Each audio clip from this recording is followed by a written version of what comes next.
নমস্কার বন্ধুরা, আমার ছোট্ট চ্যানেলে আপনাদের সবাইকে স্বাগত জানাই। রোজ রোজ এক ধরনের ডিমের রেসিপি না করে আমরা যদি স্বাদটা বদল করে একটু রান্নাটা করি তাহলে কিন্তু অসাধারণ লাগবে খেতে। ডিমের এই রেসিপিটা খুব সুন্দর হয় খেতে। রেসিপিটা দেখতে যেমন সুন্দর, খেতে তো আরও অসম্ভব মজাদার সুন্দর হয় বন্ধুরা, টেস্টি লাগে খেতে। রেসিপিটা কিন্তু খুবই সহজ, একবার দেখলেই আপনারা বানিয়ে নিতে পারবেন এই টেস্টি ডিমের কারি। বন্ধুরা, শুধুমাত্র 4টা বাটি লাগবে। আজকে তৈরি করছি বাটি বাপা ডিমের কারি। তো তার জন্য বন্ধুরা ভিডিওটা কিন্তু পুরোটা দেখবেন। আমার চ্যানেলে নতুন বন্ধু হয়ে থাকলে চ্যানেলটিকে সাবস্ক্রাইব করে পাশে থাকবেন।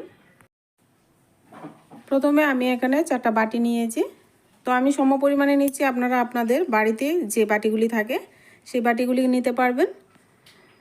তো আমি প্রথমে বাটিগুলি নিয়ে বাটিগুলির মধ্যে অল্প পরিমাণে একটু তেল মেখে নেব।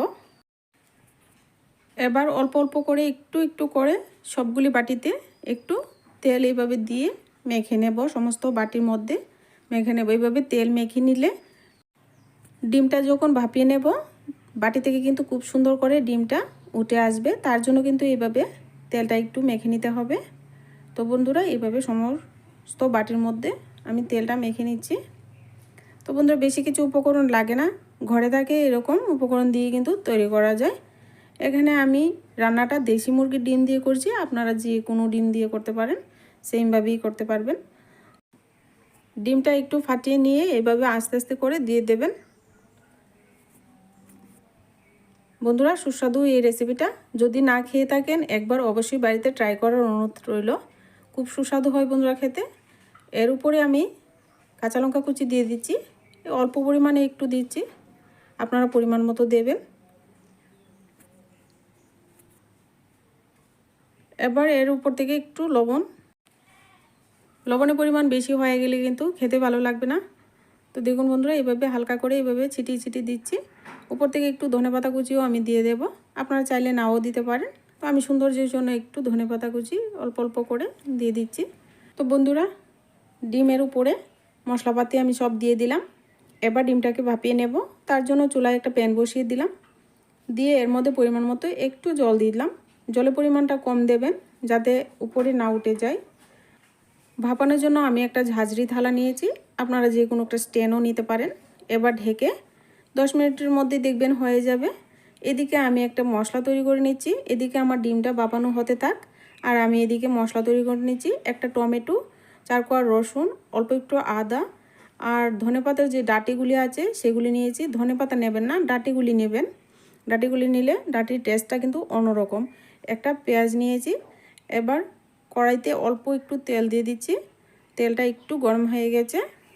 এবার সমস্ত উপকরণ তেলের মধ্যে কিছুক্ষণ ভেজে নেব। তো এইভাবে বন্ধুরা ভেজে মশলাটা রান্না করে দেখবেন, ভীষণ দুর্দান্ত লাগে খেতে। আমরা প্রতিদিন একইভাবে যদি ডিমের রেসিপি না করি, একটু অন্যরকম করি, মাঝে মধ্যে খেতে ভালোই লাগে। এ পর্যায়ে চুলার আঁচটাকে লো করে দিয়েছি। লোতে রেখে এইভাবে নেড়ে চেড়ে কিন্তু মশলাটা ভেজে নিতে হবে। মশলাটা ভেজে নিয়ে একটা থালাতে উঠিয়ে নেব। এবার আমি একটা থালাতে উঠিয়ে ঠান্ডা করে নেব মশলাগুলি।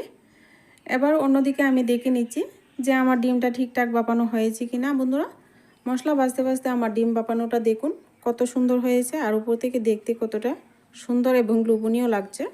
তো বন্ধুরা, এবার কড়াই থেকে কিন্তু নামিয়ে নিচ্ছি।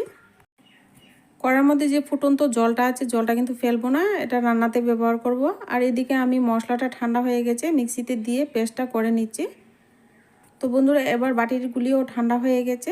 এবার কিন্তু বাটি থেকে আমি ডিমগুলি নামিয়ে নিচ্ছি। তো বন্ধুরা, রেসিপি যদি ভালো লাগে অবশ্যই বন্ধুরা ভিডিওতে লাইক করবেন।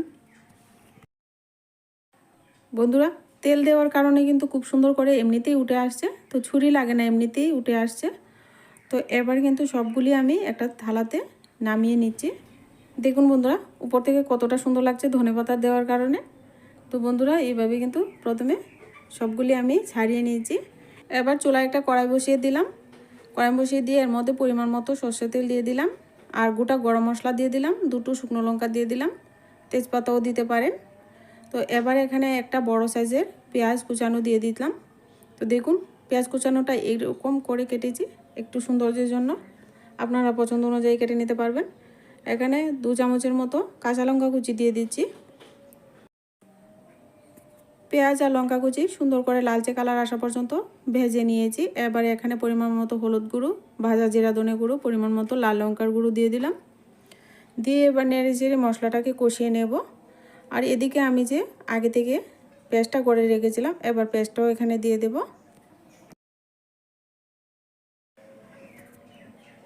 এবার পেস্টটা দিয়ে দিলাম। আর পেস্টটা তো আগে থেকে ভাজাই আছে, তবুও কিছুক্ষণ আর একটু বেছে নিতে হবে। মশলাটাকে ভালো করে কষিয়ে নেব। তো একটু মশলার বাটিটা ধুয়ে একটু জল দিয়ে দিচ্ছি।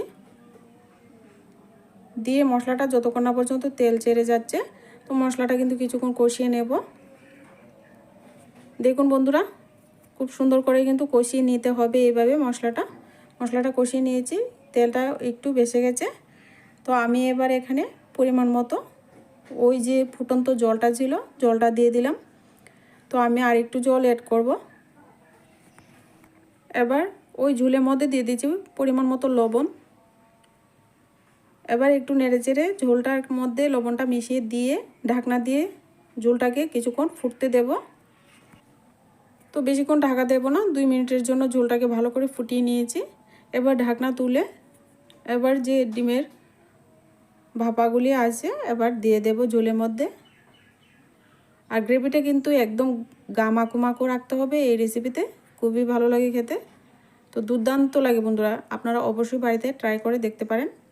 তো বন্ধুরা, এবার ডিমের ভাপাগুলি দিয়ে দিচ্ছি। উপর থেকে একটু গরম মশলা গুঁড়ো ছড়িয়ে দেব।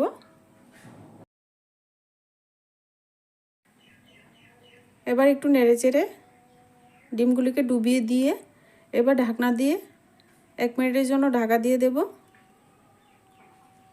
তো বন্ধুরা, ফিরে আসছি 1 মিনিট পর।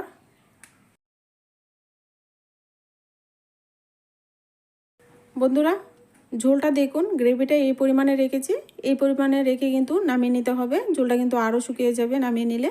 তো এরকম গা মাখো করে নামিয়ে পরিবেশন করে নিতে হবে। তো দেখুন কতটা লোভনীয় হয়েছে এই ডিমের এই রেসিপি। বন্ধুরা, এই রেসিপিটা ভালো লাগলে অবশ্যই আমার চ্যানেলটিকে সাবস্ক্রাইব করে পাশে থাকবেন। বাড়িতে যদি কোনো অতিথি আসে, আপনারা এই রেসিপিটা বানিয়ে খাওয়াতে পারেন আর আপনি প্রশংসায় পঞ্চমুখ হয়ে যাবেন, এটা আমি বলে দিতে পারি। তো বন্ধুরা, প্রথম থেকে তো শেষ পর্যন্ত ভিডিওটা দেখলেন, ভালো লাগলে অবশ্যই ভিডিওতে লাইক করবেন আর আমার চ্যানেলটিকে সাবস্ক্রাইব করে চ্যানেলের পাশে থাকবেন। আমার ছোট চ্যানেলটিকে একটু সাপোর্ট করবেন। আজকে ভিডিও এই পর্যন্তই, দেখা হচ্ছে নেক্সট ভিডিওতে।